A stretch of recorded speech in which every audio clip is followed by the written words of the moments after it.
m'appelle pas Henri, mais Stéphane Trappier. J'ai pour fonction d'être dessinateur, illustrateur.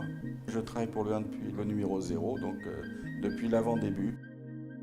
Je fais le portrait de la page 3 de tous ces gens qui écrivent et qui sont sollicités pour écrire un texte sur le sujet, sur le thème de la semaine.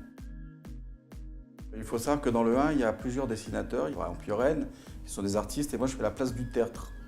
Je suis le peintre du dimanche, du 1.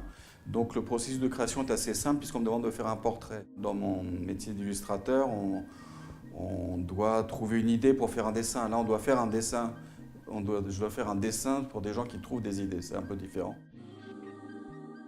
Probablement tous les dessinateurs vous le diront.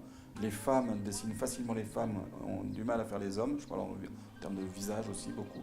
Et les hommes ont naturellement beaucoup de mal à faire les femmes. J'ai toujours aimé dessiner du portrait parce que je trouve que dans le portrait, il y a quelque chose de très... Il y a l'essence dans la reconnaissance. Petit, j'ai toujours été fasciné par la caricature, mais depuis le Canard enchaîné.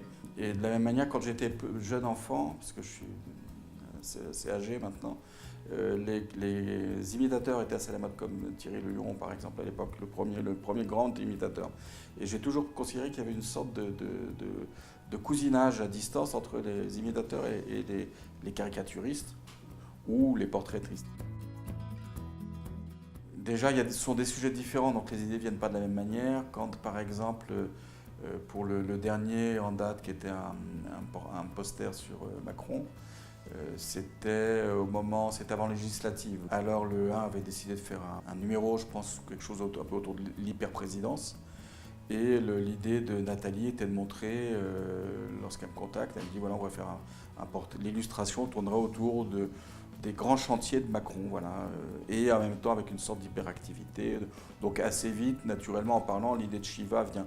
Une fois qu'on a cette idée de Shiva, ça ne donne pas un dessin. Donc c'est tout le travail après de la mise en place du dessin, de savoir comment déjà, il ne faut pas que le Shiva ait trop, il faut qu'il soit important mais pas trop. Puisque le sujet c'est Macron, pas Shiva. Et puis d'ailleurs il y a Macron, mais il y a aussi de mémoire des syndicalistes, puisqu'on s'attendait à des manifestations sur la loi travail, même si elles ont été moins importantes après, mais peu importe, là on était avant.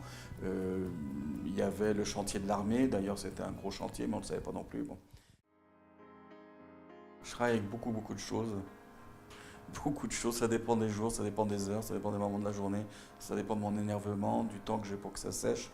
Je travaille avec de l'encre de Chine, avec de la gouache, mais des fois on n'a pas le temps que ça sèche, donc je travaille aussi avec des feutres, mais pas avec n'importe quel feutre, des feutres sur lesquels on puisse remettre de l'eau, ou donc des feutres japonais avec des encres particulières, avec des pointes particulières. Je travaille à la plume, au pinceau, à la gouache, à l'encre. Voilà, ça fait beaucoup de choses, et parfois au crayon aussi. Je travaille chez moi, oui. Et il se trouve que bizarrement, parfois il y a des gens qui viennent manger ou prendre leur petit déjeuner dans mon salon. Il paraît que ça s'appelle les gens de ma famille. Donc s'il y a du monde à la maison, si c'est le week-end, parfois je mets de la musique au casque pour m'abstraire du monde. J'ai besoin de calme, mais de calme intérieur en tout cas.